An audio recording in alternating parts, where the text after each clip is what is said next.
सार्वजनिक बहस गर्न पालनको अस्वीकार ओलीलाई यस्तो भने। दर्शकबिन राष्ट्रिय स्वतन्त्र पार्टी रासपाका वरिष्ठ नेता बालेन शाहले प्रधानमन्त्रीका उम्मेद्वारहरूको सार्वजनिक बहसमा सहभागी हुन अस्वीकार गरेका छन्। नेकपा एमालेका अध्यक्ष केपी शर्मा ओलीले पब्लिक डिबेटको लागि आफू तयार भएको सामाजिक सञ्जाल मार्फत बताएपछि सोही स्ट्याटसमा कमेन्ट गर्दै बालेनले यसलाई अस्वीकार गरेका हुन्।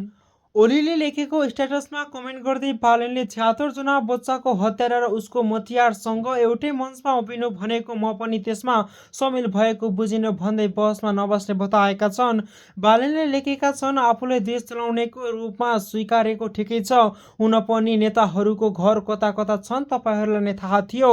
तपाईँहरूले आफै 23 गते बच्चाहरू मारेको आतंकवाद लुकाएर 24 गते जलाएको हो। आफूले आतंकवादी चाहिँ कहिले स्वीकार्ने हो त्यो पनि अरू कुरा गरौँला। 76 जना बच्चाको हत्यारा र उसको मतियारसँग एउटै मञ्चमा उभिनु भनेको म पनि त्यसमा सामेल भएको बुझिनेछ। यसअघि भावी प्रधानमन्त्रीको उम्मेद्वारको रूपमा चुनावमा हुमिएका नेताबीच पब्लिक डिबेट हुनुपर्ने माग भइरहेको समयमा ओलीले यसका लागि आफू तयार भएको बताएका थिए।